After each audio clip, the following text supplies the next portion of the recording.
வணக்கம். என் குருநாதர் எழுத்து சித்தர் பாலகுமாரன் சார் அவர்களை மனதார வணங்கிவிட்டு பேச தொடங்குகிறேன். வாழ்வெல்லாம் பாட்டுல ஒரு பிளாக் அண்ட் ஒயிட் படத்தினுடைய பாடல். அந்த படம் ஒரு மலையாள படத்தினுடைய ரீமேக். மலையாளத்திலையும் பெரிய ஹிட்டு, இங்க தமிழ்லையும் மிகச்சிறந்த வெற்றி படமா அது அமைஞ்சுது. 70களுடைய இறுதியில வந்த அந்த படம் நிழல் நிஜமாகிறது. ரொம்ப அழகான ஒரு கவிதைத்தனமான தலைப்பு. இயக்குனர் சிகரம் கே பாலச்சந்தர் சாருடைய டைரக்ஷன்ல வந்த இந்த படம் மிகப்பெரிய தாக்கத்தை ஏற்படுத்திச்சு.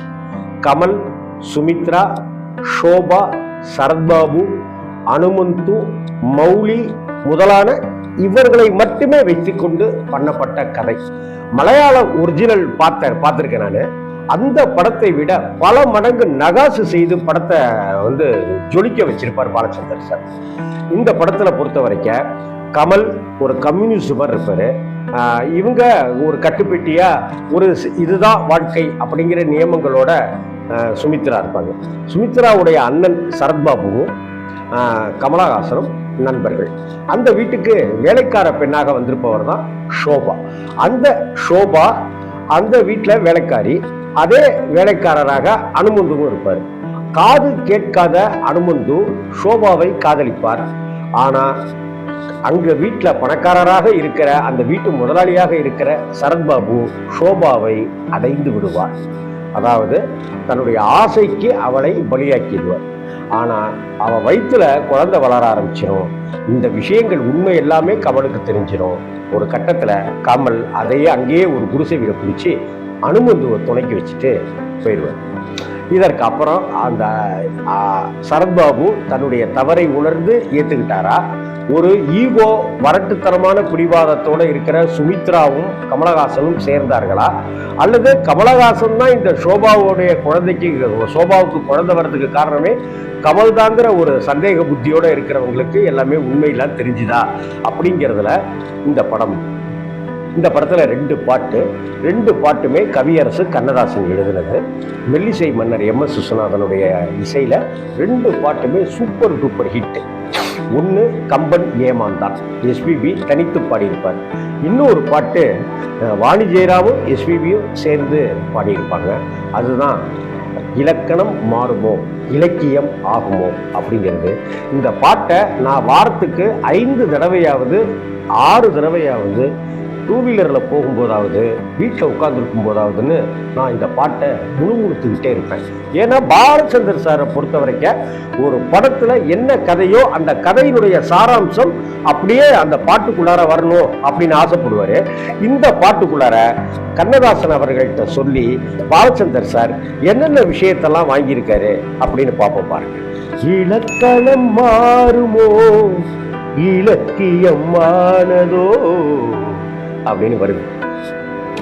இலக்கணம் மாறுதோ இலக்கியமானதோ இதுவரை நடித்தது அது என்ன வேடம் இது என்ன பாடம் SPB சார் பண்ணுவார். இதை அடுத்து அது கமல். இதை அடுத்து கமல் பாடுவார். யாரை நோக்கியதாக இருக்கும்னாக்கா அந்த ஒரு வரட்டு பிடிவாதத்தோட இருக்கிற சுமித்ராவை சொல்கிற மாதிரி இந்த வரிகள் இருக்கும். கல்லான முல்லை இன்றென்ன வாசம் காற்றான ராகம் ஏன் இந்த காலம். எப்படி?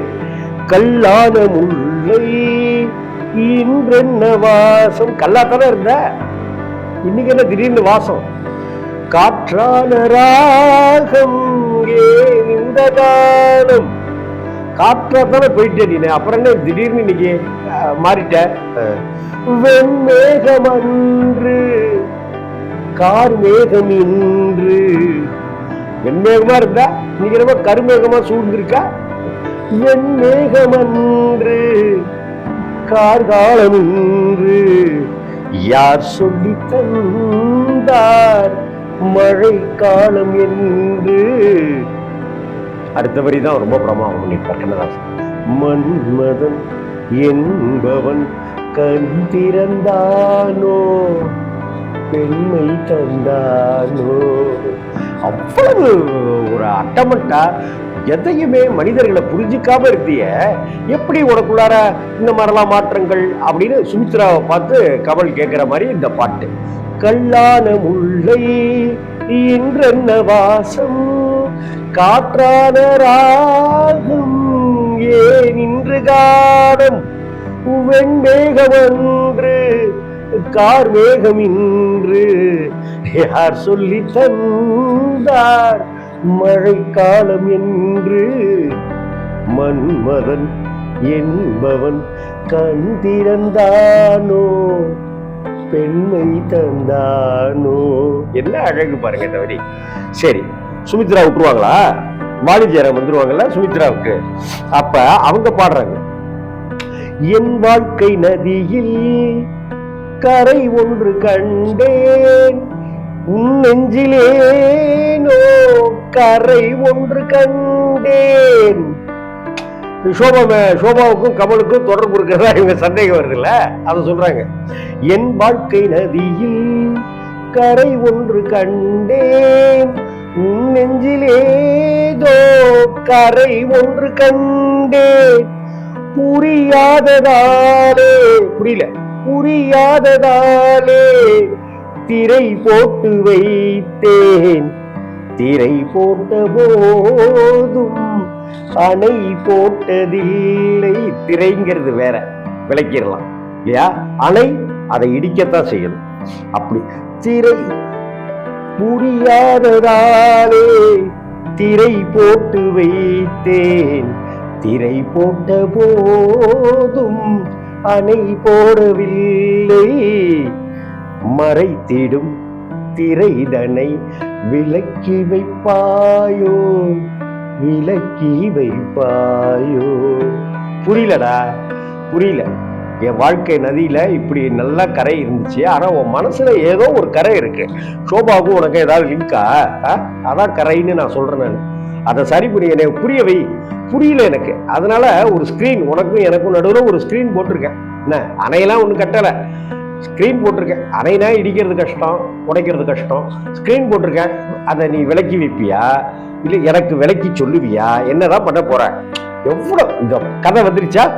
அதுக்கு அடுத்தாப்புல பாருங்க, தள்ளாடும் பிள்ளை உள்ளமும் வெள்ளை, தாளாட்டு பாட ஆதாரமில்லை, தெய்வங்கள் எல்லாம் உனக்காக பாடும்.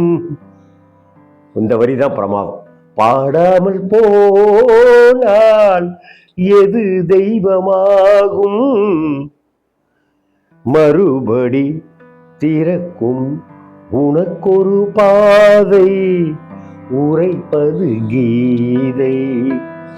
அனுமந்துவோடைய கதாபாத்திரம் காது கேட்காது செவிடு. அவர் தான் இப்ப சோபாவை காதலிச்சாரு. ஆனா இப்ப சோபாவுக்கு அவர் தான் காவல்காரனா இருக்காரு.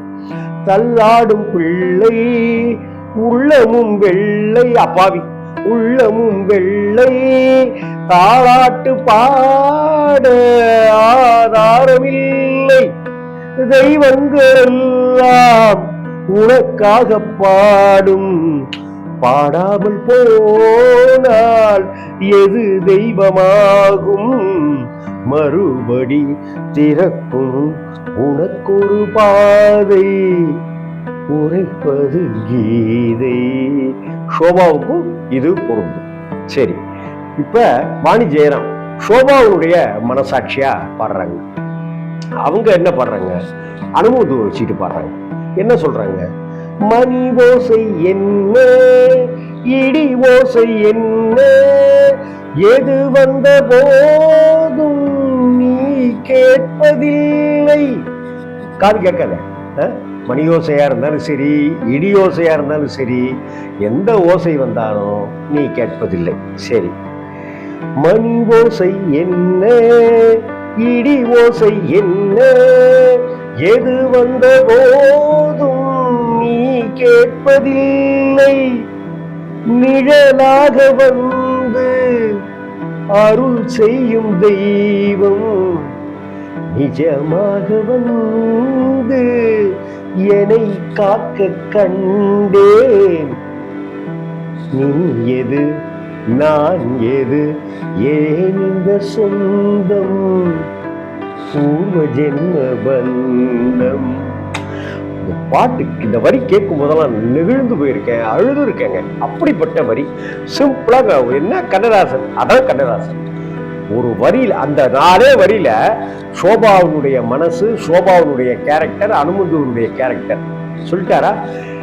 இடி யோசை என்ன, மணி யோசை என்ன, எது வந்த போதும் நீ கேட்பதில்லை, நிழலாக வந்து அருள் செய்யும் தெய்வம் நிஜமாக வந்து என்னை காக்க கண்டேன்.